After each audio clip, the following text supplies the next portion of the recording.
ውብ ያልሆነ ሰው ምድር ላይ የለም። ሁሉ ሰው ውብ ነው። አንድ አይነት ግን አይደለም። ከልቤ ነው የምልሽ። አለቀሰች። ምን ሆንኩ ብላ ነው የምታለቅሰው? ቀጭን ነኝ ብላ ነው የምታለቅሰው። በምድር ላይ ስንኖር በጣም ከሚጠቅሙን ነገሮች አንዱ ራሳችንን መቀበላችን። እነሱ ደግሞ ነጭነታቸው በጣም ስለሚጠሉት ፀሐይ ሲወጣ ሄደው ይሰጣሉ። ያን መቀበል እኔ መስለው ይሄንን ነው። በቃ ቁመናዬም ይሄ ነው። ማስተካከል ያለብኝን አስተካክላለሁ። ከዛ ውጭ ግን ራሴን በጣም እቀበለዋለሁ። እንቁ እንግዲህ የቀይ እንቁ የሚላል መጽሐፍ ቅዱስ ላይ ለምሳሌ ጥበብ ከቀይ እንቁ ትበልጣለች ይላል። ከምንም ነገር እንደምትበልጥ ጥበብን ይናገራልና ጥበብን ከማግኘት ከቀይ እንቁ ጋር ያወዳድረትና ከቀይ እንቁ ትበልጣለች ይላል። እንቁ ማለት ሩቢስ የሚባለው በጣም ውድ ነው እሱ ራሱ።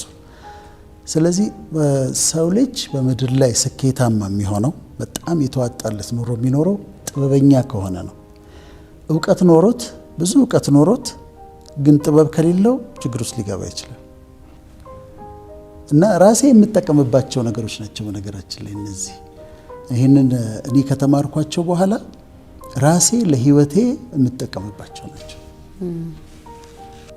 አሁን ፍቅር አንቺን ጸጉርሽን አንዱን በወስድና አንዷን ስትራንድ በወስዳት ከሌሎች ብዙ ጸጉሮች ጋር ቢቀላቀል ከዛ ዲኤንኤው ቴስት ቢደረግ ያንቺ ጸጉር እንደሆነች ያውቃለሁ። ያቺ ጸጉር ለምን ልዩ ነሽ፣ በጣም የተለየሽ ነሽ።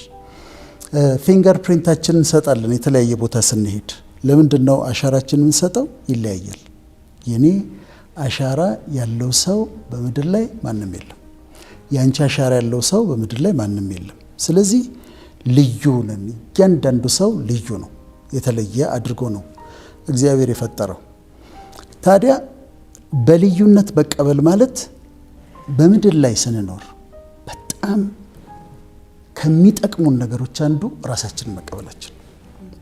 ራሳችንን ሙሉ በሙሉ መቀበል ይጠቅመናል። ከውጭ ልጀምርና አሁን የተለያየ ሀገር ስንሄድ እኔ ሰዎች ይጠይቁኛል። አንዳንዱ ሜክሲካን ነህ ይላሉ፣ አንዳንዱ ፓኪስታን ነህ ይላሉ ገዛ ሲያገኙሽ።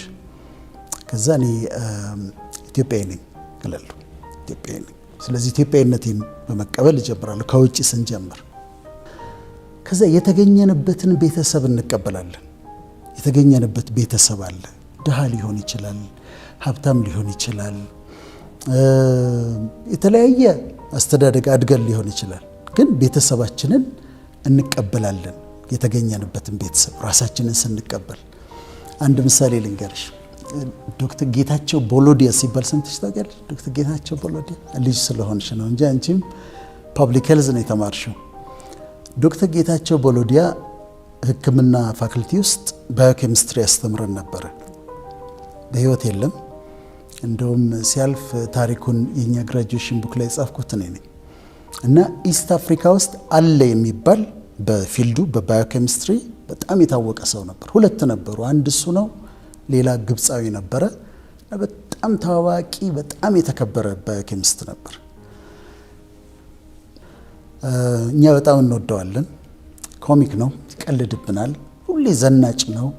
እንዲህ በተርፍላይ ነች የሚያረጋት። በተርፍላይ አድርጎ በትር ይዛል። በትሩ እንዲያሽከረከረ ነው የመጣው። መነጽር አለችው፣ እንደዚህ ብሎ ነው የሚያይሽ። እና ዊ ላቭድ ሂም፣ በጣም እንወደው ነበር። አንድ ጊዜ እንደውም የደርግ መንግስት ምን አወጣ ትእዛዝ፣ ሁሉ ሰው ካኪ እንዲለብስ፣ ባለስልጣን፣ አስተማሪ፣ ፕሮፌሰር ምናምን ካኪ እንዲለብስ ተባለ። ከዚህ ቀን ከሰኞ ጀምሮ ስለተባለ እኛ ሰኞን የምንጠብቀው ዶክተር ጌታቸው ቦሎዲያ ካኪ ለብሶ ሲመጣ ለማየት ነው። በጣም ዘንቃጭን ነው፣ በጣም እንደዛ። ከዛ መጣ ጌታቸው ቦሎዲያ መጣ። እንደዛ ቀን ዘንጦ ያውቅ። ህግ አያከብርም። ይሄ መንግስቱን መፍራት ምናምን ጉዳዩ አይደለም። በጣም የሚያምር በተርፍ ላይ ሱቱን ዘንጦ ምናምን መጣ እና በጣም እንወደው ነበር። እና እኔ ለገሰ አስፋው አይደለሁም ካኪ ለብሼልህ መመጣው እና ስለሚያውቁት እነ ኮሎኔል መንግስቱም አይነኩትም ነበር። አሁን ይሄ ሰው እንደዛ የተከበረ ሰው ሆኖ አባቱ የድሬዳዋ ሰው ነው። አባቱ የነበሩት ድሬዳዋ ነው እና ድሬዳዋ አባትየው ትንሽ እንግዲህ ትላልቅ ሰዎች ድሬዳዋ ጠጅ ምናምን የሚጠጡ አሉ እና አባቱ ትንሽ ይጠጣሉ። አሁን አንድ ጊዜ ፈረንጆች ይዞ ወደ ድሬዳዋ መሄድ ነበረበት ዶክተር ጌታቸው።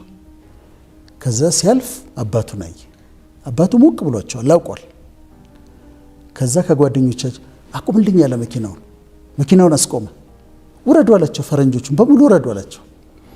አስወረዳቸውና ይሄ አባቴ ነው አላቸው። አባቴ ነው፣ ከሱ ነው የተወለድኩት፣ ያሳደገኝ እሱ ነው። አባት አላፈረበትም በአባቱ። አይሽ የተገኘንበት ቤተሰብ አለ። አባቴ ጫማ ሰፊ፣ አሮጌ ጫማ ሰፊ ሊሆን ይችላል። አሁን ደስ ይለኛል ሰዎች አባቴ የጫማ ሰፊ ነበረ፣ አባቴ ገበሬ ነበረ፣ አባቴ እንደዚህ ነበረ ብለው ሳያፍሩ የተገኙበትን አይደንቲቲያቸውን ሳይክዱ ሲናገሩ በጣም ደስ ይላል።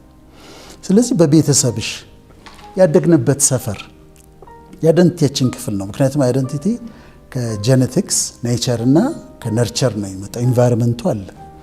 አንዳንድ ሰው አሜሪካን ሀገር ብዙ ቆይቶ ሲመጣ ሰፈሩ ያደገበት ሰፈር መሄድ አይፈልግም። እናቱንና እህቶቹን ሆቴል ይቀጥራቸዋል። ለምንድን ነው? ሰፈሩ እዛ ሰፈር መሄድ እንደ ውርደት ይቆጥረዋል።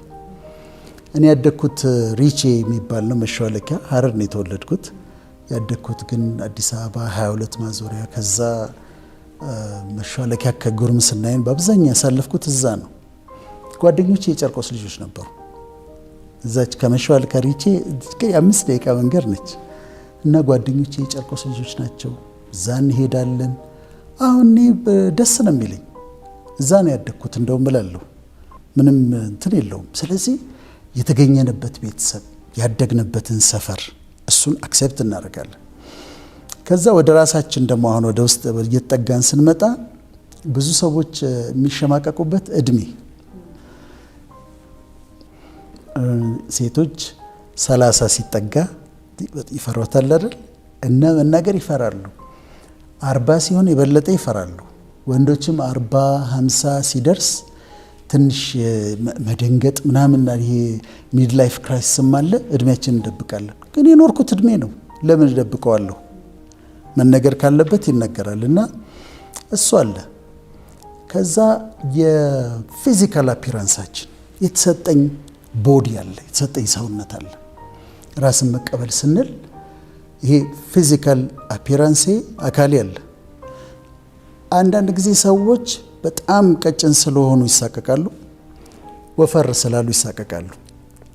አንድ ጊዜ ምን ገጠመኝ? አሜሪካን ሀገር አንዲት ልጅ ካውንስሊንግ ፈልጋለሁ፣ ላናግርህ ፈልጋለሁ አለች። እሺ አልኳት። ከዛ አግኝቻት ዋናውን ችግሯን ልትነግረኝ ስትጀምር ቀጭን ነች፣ ስሊም ነች በጣም እና እኔ ዋናው ችግሬ በጣም ቀጭን ነኝ። መወፈር እፈልጋለሁ፣ ምግብ እበላለሁ፣ ጂም እሄዳለሁ፣ ቫይታሚኖች እወስዳለሁ፣ ያወፍራሉ የተባሉ ነገሮችን በሙሉ እወስዳለሁ።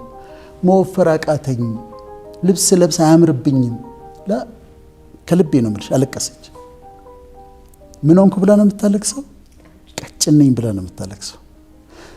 አሁን የመጀመሪያ እንትን አላልኩም፣ ዝም ብዬ አየኋት። ምክንያቱም እንደሷ መሆን የሚፈልጉ ስንት ሴቶች መከራቸውን የሚያዩ እንዳሉ አውቃለሁ፣ እንደሷ ቀጭን መሆን የሚፈልጉ። እሷ ግን ያንን የተሰጣትን ስሊም መሆን በቃ ልብስ ስለብስ አያምርብኝም ማን እንዳላት አላውቅም፣ ግን በጣም ትጨነቃለች። በሌላ በኩል ደግሞ ስለ ሰውነታቸው ስለጨመረ ስለወፈሩ ደግሞ የሚጨነቁ በጣም የሚጨነቁ ሴቶች ደግሞ አሉ፣ ወንዶችም አሉ። ብዙ አይደሉም እንጂ መቻ አይጨነቁም እንጂ። ግን ምን ይሆናል? በተፈጥሮ አዲፖስ ቲሹ ይባላል። አዲፖስ ቲሹ ቆዳችን ስር ያለ ቲሹ ነው፣ ፋት የሚያጠራቅም ነው። እሱ በተፈጥሮ ጄኔቲካሊ ብዙ ከሆነ ፋት የማጠራቀም ሰውነታችን ብዙ ይሆናል። በተፈጥሮ ወፈር ያሉ አሉ። ማድረግ ያለባቸውን ያደርጋሉ፣ ኤክሰርሳይዝ ይሰራሉ፣ ዳይት ያደርጋሉ ምናምን። በተረፈ ግን ራስን መቀበል ያስፈልጋል። ይሄ የተሰጠኝ ሰውነት ነው። በቃ የተሰጠኝ ሰውነት መቀበል አለብኝ።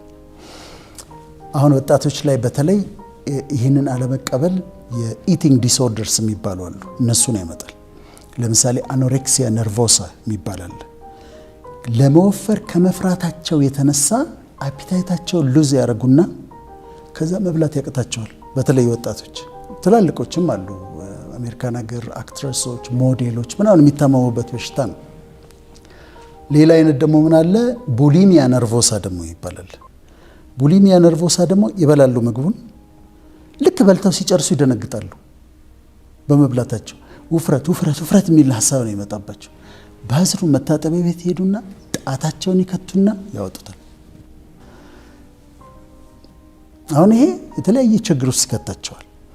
ስለዚህ የተሰጠኝ ቁመና አለ። አንድ አይነት አይደለንም ሁላችንም። ውብ ያልሆነ ሰው ምድር ላይ የለም። ሁሉ ሰው ውብ ነው፣ አንድ አይነት ግን አይደለም። ምክንያቱም ሰዓሊው አምላክ ስለሆነ አንድም ቀሽም ስዕል አልሳለም። እያንዳንዱ ሰው የራሱ የተለየ ውበት አለው፣ ቁንጅና አለው። ያንን መቀበል እኔ የምመስለው ይሄንን ነው። በቃ ቁመናዬም ይሄ ነው። ማስተካከል ያለብኝን አስተካክላለሁ። ከዛ ውጭ ግን ራሴን በጣም እቀበለዋለሁ። አንዳንድ ጊዜ ምን ያለው መሰለሽ፣ በጣም የሚያምሩ የሀገራችን ሴቶች የተለያየ ፊልድ ላይ ያሉ ሲምፕል ሆነው አውቃቸዋለሁ እንዴት እንደሚያምሩ። እንዳንቺ አሁን በቃ ሲምፕል እንደሆንሽው ትንሽ ኩል ሊፕስቲክ ትንሽ ነካ ነካ ነካ አድርገው ናቹራል ሆነው በጣም ያምራሉ።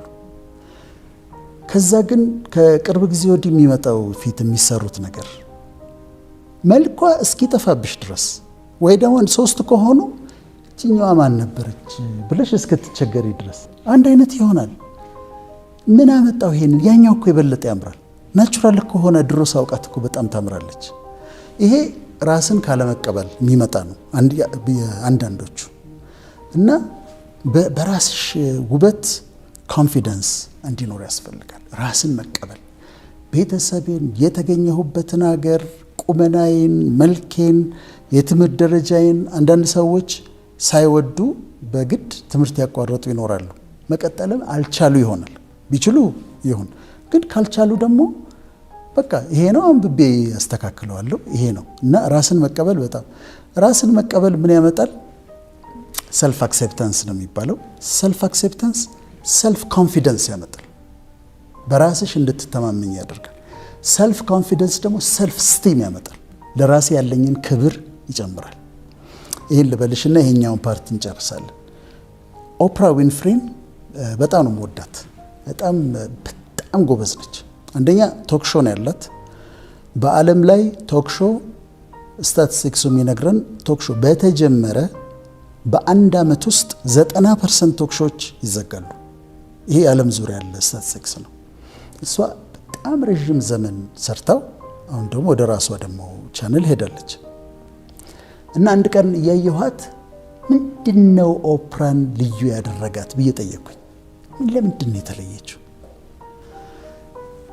በጣም የተማረች ነች። እስከ 2ኛ ዓመት ዩኒቨርሲቲ ተምራ አቋርጣለች። የተለየ ቁንጅና አላት አይደለም። በጣም ኦራተር ስለሆነች ነው አይደለም። ግን ኦፕራ ዊንፍሪ ራሷን 100% የተቀበለች ሴት ነች። ሰልፍ አክሴፕታንስ አላት። ውበቷን፣ ያላትን መልክ፣ ሰውነቷን፣ እውቀቷን፣ ኦፕራነቷን ተቀብላ ሙሉ በሙሉ ግጥም አድርጋ ራሷን ተቀብላለች። ስለዚህ የፈለገ ቆንጆ አክትረስ ትጋብዝ ፕሮግራሟ ላይ፣ የፈለገ ምሁር ትጋብዝ፣ የፈለገ የፖለቲሽያን ፕሬዚደንት ታቅርብ፣ ኮንፊደንት ነች። ለምን? ራሷን ተቀብላለች። ስለዚህ አሁን እኛ ለተመልካቾቻችን የምንመክረው የመጀመሪያው ነጥብ ራሳችሁን 100% ተቀበሉት። ማንንም ሌላ ሰው ለመሆን አትሞክሩ። ራሳችሁን ተቀበሉና ራሳችሁን ሆናችሁ ኖሩ ነው የምለው። እኔ ለውጥ ብትይኝ የትኛውም ሰው እኔ ትልቅ ስለሆንኩኝ አይደለም፣ ግን ከማንም ሰው ጋር አልለዋወጥም። በቃ ይሄን ሰውዬ ተቀብየዋለሁ። ይሄ ዓለም አቀፍ ችግር ነው። በጣም ዓለም አቀፍ ችግር ነው። በአሜሪካም፣ ካናዳም፣ አውሮፓም፣ ኤዥያም አሁን በተለይ ወጣቶች የሚያልፉበት ችግር ነው።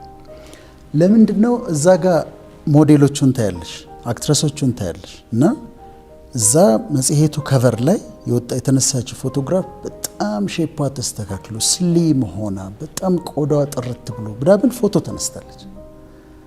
ምናልባት የዛሬ 2 ዓመት ከሆነ የተነሳችው አሁን ብታገኛት ያንን አትመስልም። በዛ ሰዓት ያንን ሰውነት ያመጣችው ብዙ ዳይት አርጋ ብዙ ጂም ሰርታ መከራዋን አይታ ራሷን ቀጥታ ነው እዛ ጋር የመጣችው። 48 ኪሎ ግራም 47 ኪሎ ግራም ሆና ፎቶ ተነስታለች፣ ተከፍሏታል። ግን እሷ ትክክለኛው እሱ ይመስለናል። ወይም ብዙ ነገር አድርጋ ፊቷ ላይ የተለያየ ነገር አሰርታ ያንን ቁንጅና አምጥታው ሊሆን ይችላል። ስለዚህ ሁሌ እንደዛ መሆን ያለብን ይመስለናል። ይሄንን መቋቋም ያለብን ምንድነው? ለምንድነው እሷን መምሰል ያለብሽ? ዋይ ለምን እሷን መምሰል አለብኝ ብሎ መጠየቅ እና እኔ የራሴ የተሰጠኝ ውበት አለ፣ የራሴ የተሰጠኝ ቁመና አለ። በንጽህና ጠብቀዋለሁ፣ ማድረግ ያለብኝን ነገሮች አደርጋለሁ፣ ለመዋብ እሞክራለሁ። እሷን ግን መምሰል የለብኝም። አሁን ጭንቀት ውስጥ የሚገቡት ቅድም ያልኩሽ አኖሬክሲያ ነርቮሳ፣ ቡሊሚያ ነርቮሳ ብዙ ጊዜ የሞዴሎች እንደውም ችግር ነው፣ የአክትረሶች ችግር ነው። ክብደት ሲጨምሩ ዲፕሬስድ ይሆናሉ። 3፣ 4፣ 5 ኪሎ ግራም ሲጨምሩ ዲፕሬስድ ይሆናሉ። እና ራስን መቀበል የሚገላግልሽ ከዚህ ነው። እና ናቹራሉን ደግሞ ስታየው አሁን ለምሳሌ አንቺ አለሽ፣ ምን አደረግሽ? ምንም ያደረግሽው ነገር የለም፣ ግን ናቹራል የሆነው ያምራል። ያንን ቢለማመዱት ባለፈው ስለ ሜካፖች ጠይቀው የነበር አንድ ሬዲዮ ላይ እና ሜካፕ ፍሪ ዴይ የሚባል አለ የመጣ። ሜካፕ ፍሪ ዴይ ማለት ሁሉም ሴቶች ሜካፕ ሳይቀቡ የሚውሉበት ቀን ነው። ግን በጣም ጥቂቶች ናቸው ከቤት የሚወጡት። ለምን ለምደውታል? ሜካፕ በር አይከፍቱም፣ በር ሲንኳኳ አይከፍቱም ሜካፕ ካላረጉ። ግን ናቹራል የሆነውን ነገር መለማመድ፣ ይሄ ከእግዚአብሔር የተሰጠው ቢዩቲ በትንንሽ ነገር ብቻ እንደው መደረግ ካለበት አድርጎ ያንን ቢለማመዱና እሷን ያቺን እዛ መጽሔቱ ላይ የወጣችውን ሴት መምሰል እንደሌለባቸው ቆንጆ ለመሆን ይሄንን ማወቅ አለባቸው እንጂ አሁን በጣም ኤክስትራ እየሄድ ሌላ ነጥብ ላይ ሌላ ቀን እናነሳዋለን። ሰርጀሪዎቹን ምኖቹን አቅም ያላቸው የሚያደርጉትን ግን ይሄ በቃ በተለያየ ነገር ለመጨመር እዚህ ጂንስ ውስጥ የሆነ ነገር መጨመር እዚህ ውስጥ መጨመር ምናምን እኔ በጣም አስቸጋሪ ነው። ራስን ካለመቀበል የሚመጣ ነው። እና ኮንፊደንስ ይሄ ነኝ በቃ። አንድ ጊዜ አንድ ሰው ግሮሰሪ ውስጥ አንዲት ሴት ገባቻለ እና ስትገባ አየኋት። እቃ ስታነሳ አያታለኋል፣ ከፍላ ስትወጣ ዝም ብዬ አያታለኋል። እና ዋትስ ዲፍረንት አባውት ሀር፣ ምንድነው ልዩ ነገር ስለሷ ብዬ ጠየቅኩኛል። በኋላ የደረሰበት ምንድነው? በጣም ኮንፊደንስ አላት በራሷ። የተለየ ነገር አላደረገችም፣ በጣም አልተኳኳለችም። ግን ቀና ብላ ነው የምትሄደው።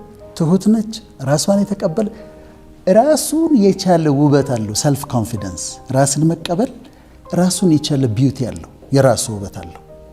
ስለዚህ ራሳቸውን ተቀብለው የራሳቸውን መልክ ለይተው እኔ ይሄንን ነው መስለው። ቆዳችን ቀለሙ ይለያያል። ቀላ የሚሉ አሉ፣ ነጣ የሚሉ አሉ፣ ጠቆር የሚሉ አሉ። ከዛ ጠይምነታቸውን ለማጥፋት ወንዶችም ሴቶችም በተለያየ ነገር መታጠብ ለመቅላት ትግል አለ። ነጮቹን ደግሞ ያቸው በጣም ነጭ የሆኑት እነሱ ደግሞ ነጭነታቸው በጣም ስለሚጠሉት ፀሐይ ሲወጣ ሄደው ይሰጣሉ። ታኒንግ ይባላል። ይሰጣሉ ፀሐይ ላይ ጠየም ለማለት። ወይም ደግሞ ማሽኖች መጥተዋል፣ ገብተሽ ከዛ ዘግተው ታን አድርጎ ጠየም ብለው እንዲወጡ። ስለዚህ ቆዳችንን ቀለም ለመቀበል እንቸገራለን። ጠይም እኮ ቆንጆ ነው፣ ጠቆር ያለም ቆንጆ ነው፣ ቀይ ዳማም ቆንጆ ነው፣ ቀይም ቆንጆ ነው። የተሰጠን ከለር ለኛ የሚያስፈልገን የተሰጠን። ስለዚህ ቆዳይን ለማቅላት ምናምን አለመታገል ወይም ለማጥቆር አለመታገል፣ ናቹራል በሆነው መንገድ በትንሽ መዋቢያ ብቻ ራስን መቀበል እሱ ከሱ ጋር አብሮ አለው ለማለት ነው።